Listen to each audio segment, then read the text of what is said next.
How do I spend less time doing this and more time doing this?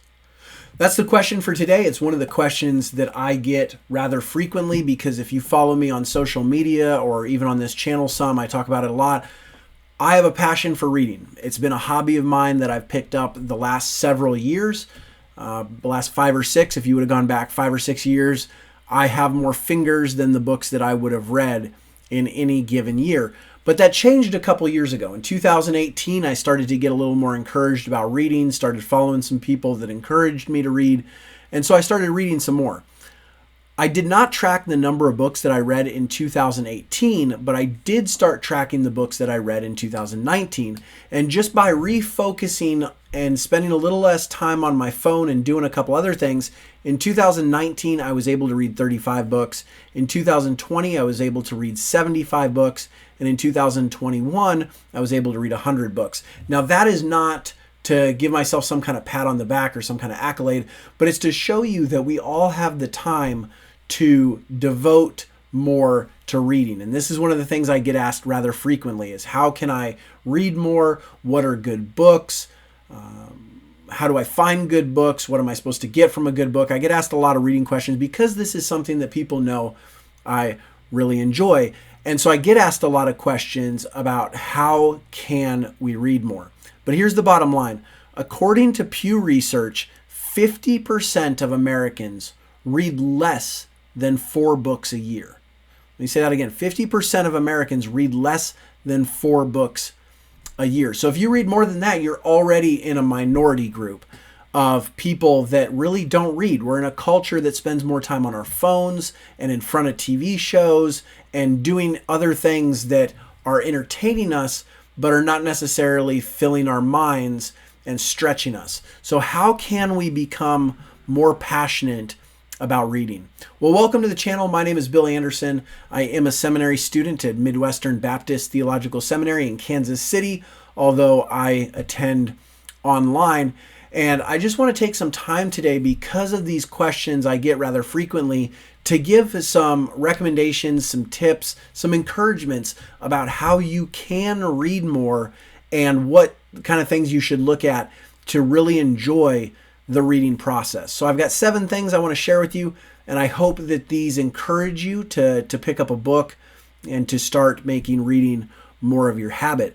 Number 1 is just choose good books. There are so many books that come out every day and are published every year in this country that you will never be able to read everything that comes out.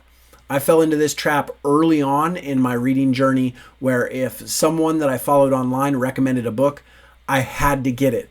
And oftentimes they were books that I wouldn't normally choose otherwise and didn't really enjoy, but I read them because someone else had recommended it.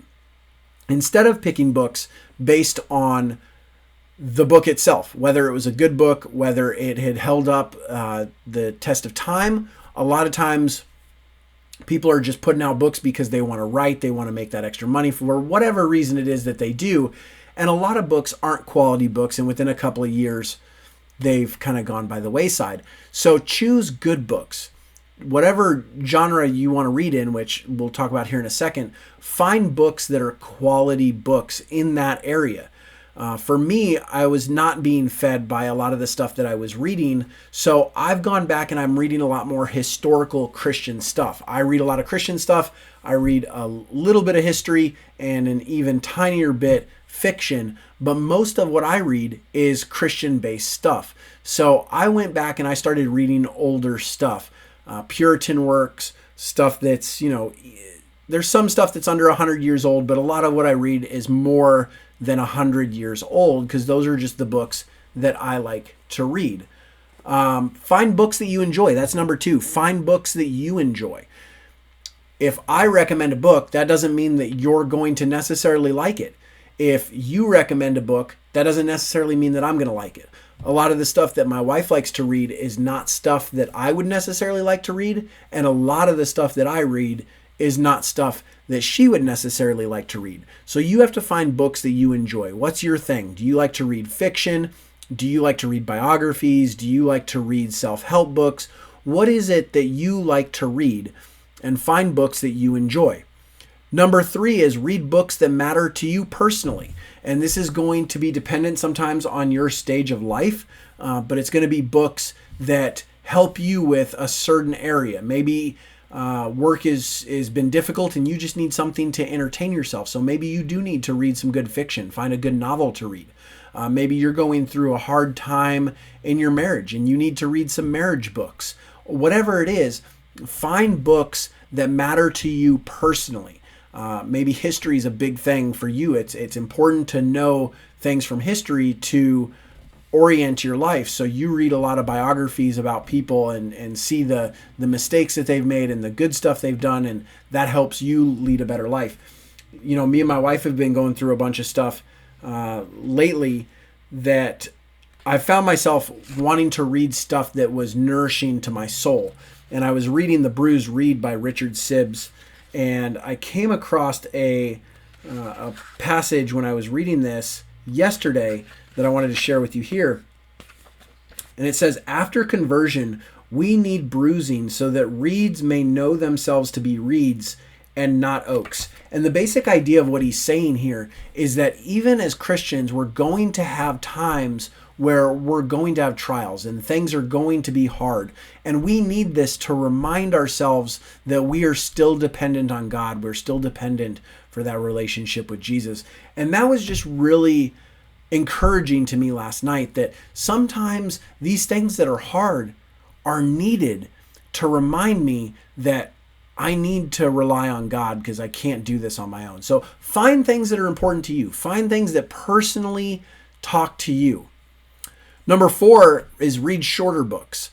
You know, there's a lot of big books out there, but sometimes those are really easy to get bogged down on and it takes a long time to get through. Sometimes what you need to do is you just need to pick up a shorter book and you just need to make it through a book, and that encourages you to read the next one. A lot of books, if we're completely honest, could be a lot shorter than they are. There's a lot of repetition. There's a lot of things that are said in different ways in different places, that a lot of books could be a lot shorter than they are. So don't be afraid to read shorter books. Don't feel like getting started, I need to pick up the 700-page book and I need to read that for it to count as an actual book. This year, my book number is down a lot because I am reading longer books, and I found myself getting bogged down with those the last few days. So I've had to pick up a couple shorter books of, hey, I just want to get through a book. I just want to sit down and be able to read something that it's not going to take me weeks or months to get through. So read shorter books. Number 5 is don't feel like you need to finish every book. Like I said, there's a lot of repetition in books. There's a lot of stuff that by 3/4 of the way through, you're like, okay, this could have been a lot shorter. Or maybe the book's not connecting with you. Don't feel like if you're not getting what you feel like you should be getting from that book, that you have to finish a book. It's okay to say, okay, I've gotten what I need to from that. I'm going to move on to something else. So don't feel like you have to finish every book that you pick up. Number 6 is read for the right reasons.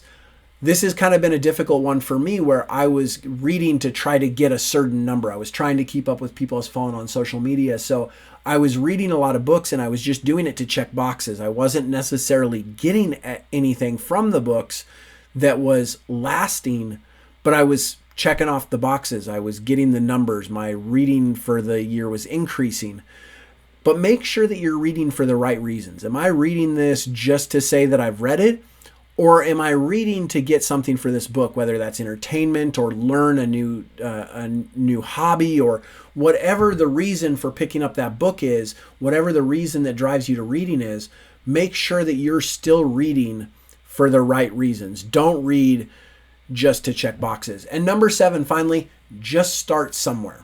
Just pick up a book and start. Whatever that is, maybe you want to read a book that you read in high school and go back. One of the things that my wife's working through right now is she's working through the Harry Potter series again because she enjoys those books. So there's something after a hard day at work, she can just come home and she can enjoy reading those. So just start somewhere.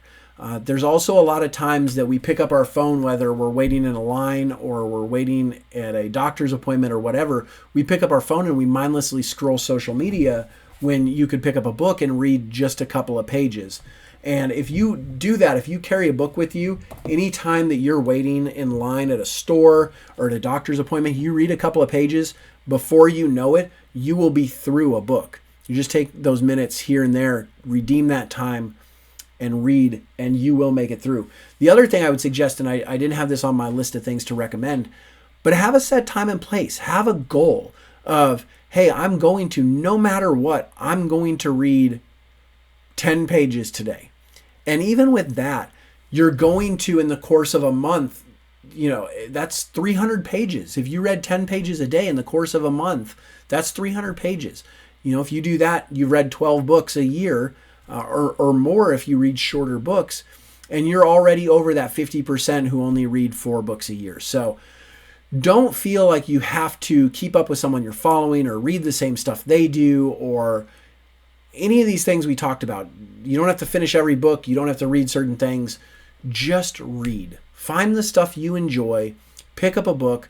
Just start reading. You will enjoy it. And as you get in the habit of doing it more and more, that's going to pick up. You're going to find out a lot of times you read that 10 pages, it takes 15, 20 minutes, and you're going to want to keep reading.